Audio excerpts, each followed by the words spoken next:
Alexandre Coiré, La philosophie de Jacob Boehme. Introduction. À Monsieur Léon Brunswick, à Monsieur Étienne Gilson. Introduction. La doctrine du célèbre cordonnier théosophe est, depuis longtemps, déjà entrée dans le domaine de l'histoire de la philosophie.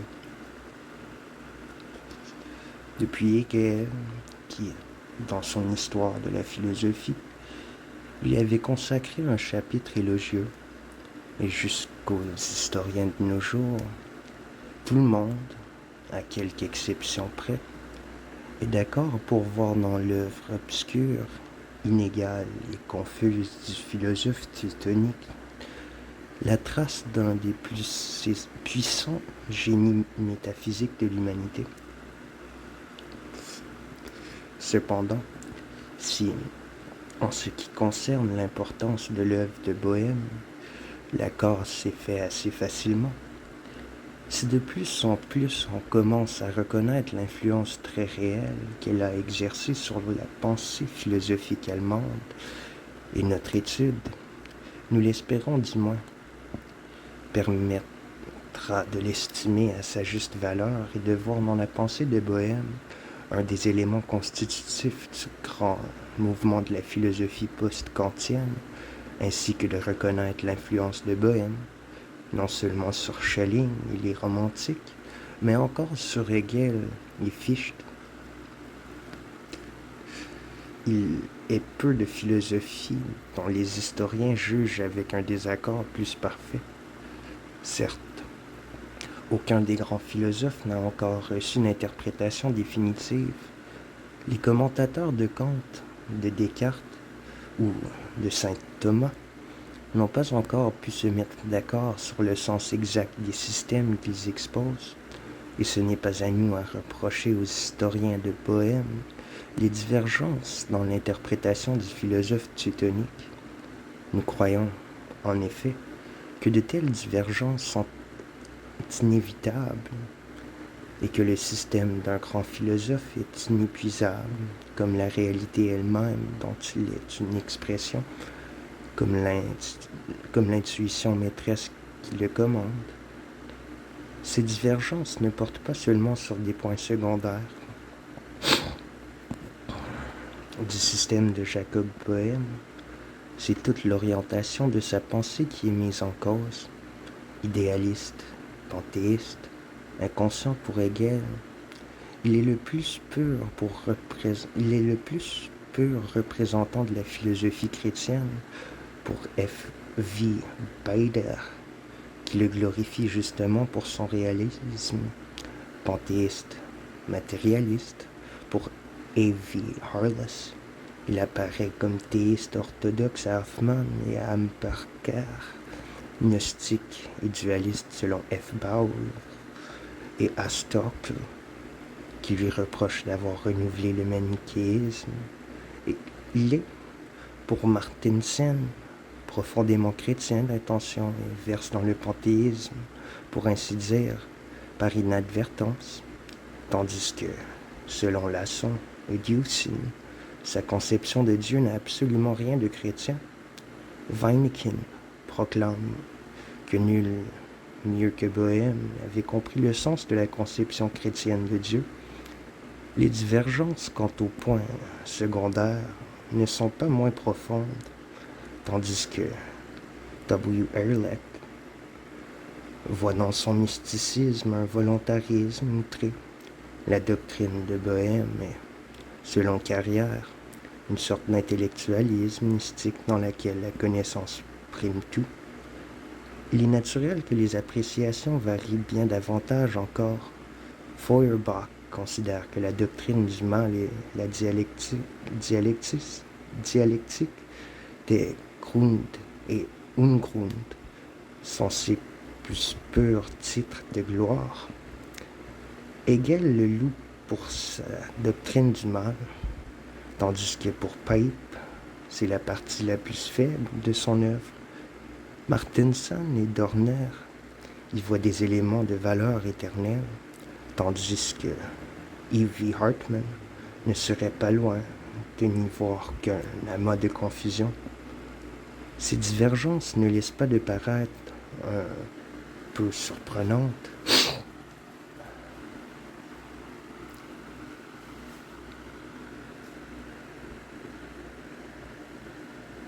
Cependant, nous parviendrons peut-être à nous les expliquer si nous tenons compte de deux faits qui, de nature et de valeur différentes, contribuent tous les deux à empêcher de comprendre, autant qu'il est possible, le sens de la doctrine du théosophe platonique.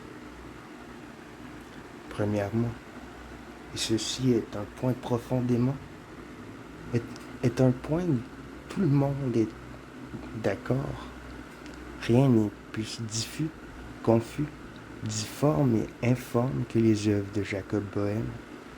Personne, sauf Paracelse, n'a jamais écrit avec un moindre souci de clarté. Personne n'a jamais prêté moins d'attention à sa terminologie. Personne ne s'est moins appliqué à donner un sens clair, net et précis à ses assertions et ses définitions.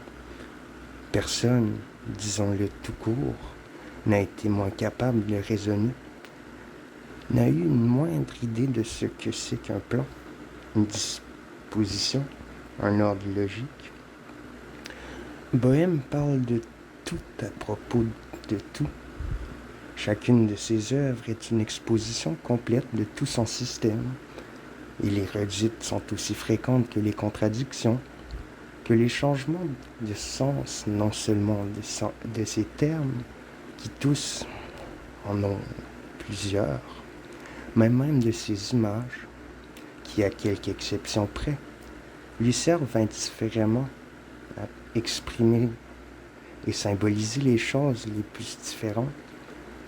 Personne, sauf Paracelse, peut-être, n'a parlé une langue aussi barbare, aussi malhabile, aussi surchargée de néologismes, de termes abstruits, de formules alchimiques mal interprétées et de mots latins mal compris.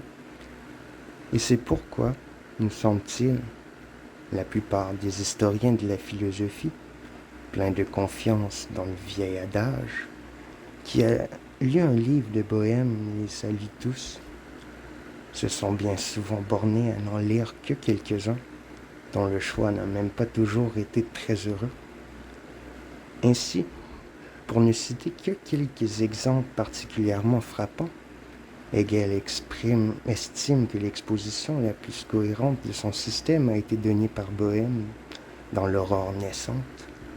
Or, non seulement il a été reconnu, et presque universellement admis depuis, que l'Aurore naissante, le premier ouvrage du théosophe, ouvrage resté d'ailleurs inachevé, ne contient, malgré la fraîcheur et l'élan joyeux qui le caractérisent, qu'une première ébauche, fort incomplète et imparfaite, de sa doctrine, mais ce qui est plus important encore, c'est Boehme lui-même qui déclare que cet ouvrage fut écrit à une époque où sa pensée n'était pas encore parvenue à la clarté, qu'il fut conçu comme dans une magia, et que les autres lui sont de beaucoup supérieurs.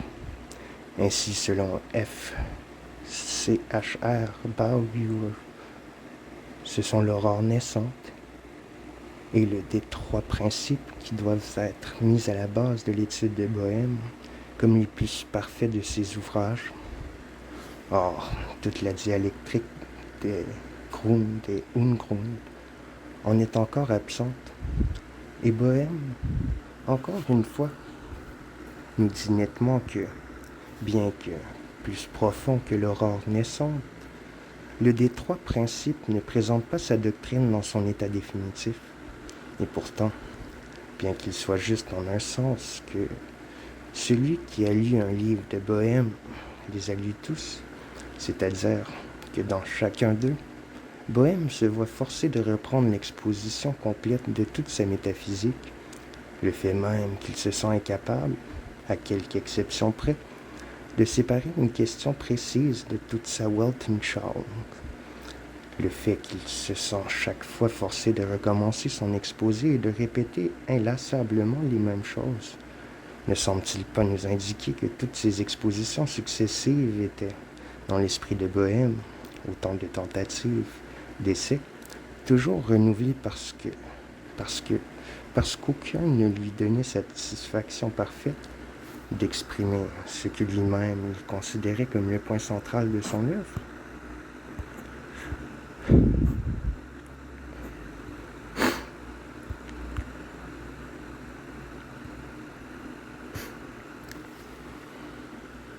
Tentatives et essais qui s'échelonnent depuis la faillite presque totale de l'aurore naissante jusqu'à la réussite relative des questions théosophiques. D'ailleurs, il n'est pas tout à fait exact de dire que Bohème répète, pour ainsi dire, toujours la même chose. C'est juste si l'on entend par là que toutes ses œuvres ne cherchent qu'à exprimer une seule et même intuition fondamentale.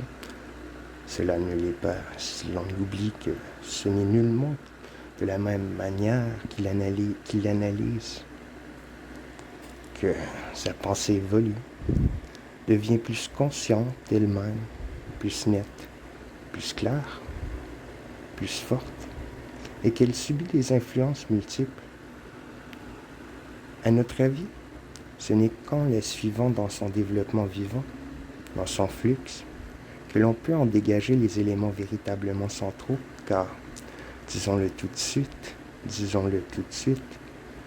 Bohème est mort trop tôt, sans avoir résolu les contradictions qui minaient et vivifiaient sa doctrine, sans avoir poursuivi jusqu'au bout le chemin qui s'ouvrait devant lui. Une seconde remarque s'impose, à notre avis. Les divergences que nous venons de signaler ne sont, au fond, que des rééditions des luttes et des polémiques qui suivirent l'apparition des œuvres de Jacob Bohème, luttes et polémiques sur lesquelles les ouvrages classiques de Walsh et de Gottfried Arnold nous donnent les renseignements abondants.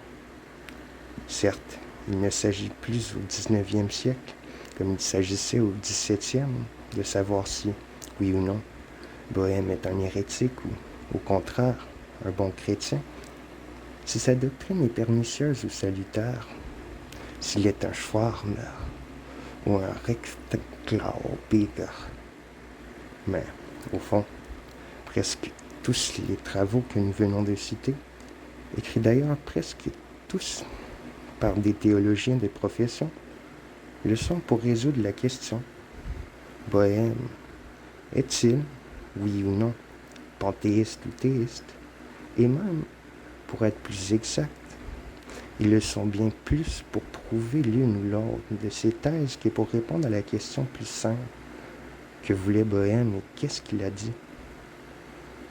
Les préoccupations apologétiques, d'un côté, et d'autre part, le désir de voir en Bohème un précurseur de la philosophie moderne, de la sienne propre de l'historien, voilà ce qui, à notre avis, a faussé la plupart de ses travaux.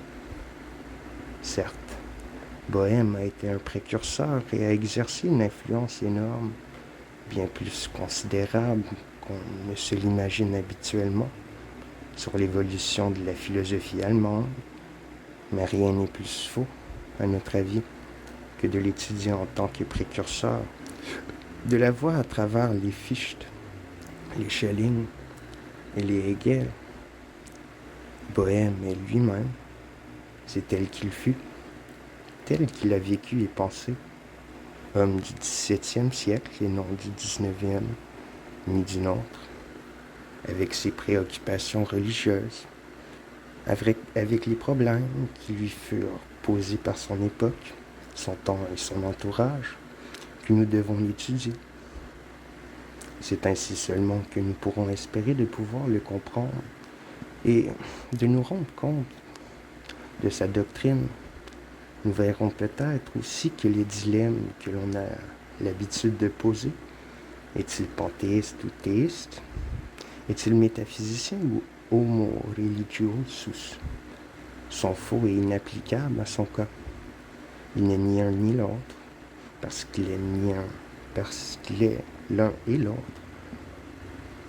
Bohème, avons nous dit.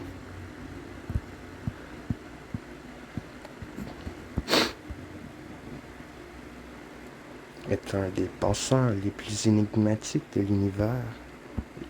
Et ses livres sont peut-être les plus mal écrits qui soient.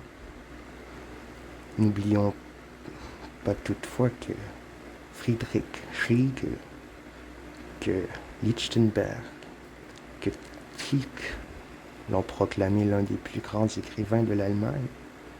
Et il suffit d'ouvrir une quelconque des petits traités qui forment la voie vers le Christ pour être frappé de la beauté, de la puissance et de la majesté de sa langue, pour être touché par un inimitable accent de sincérité et de vérité.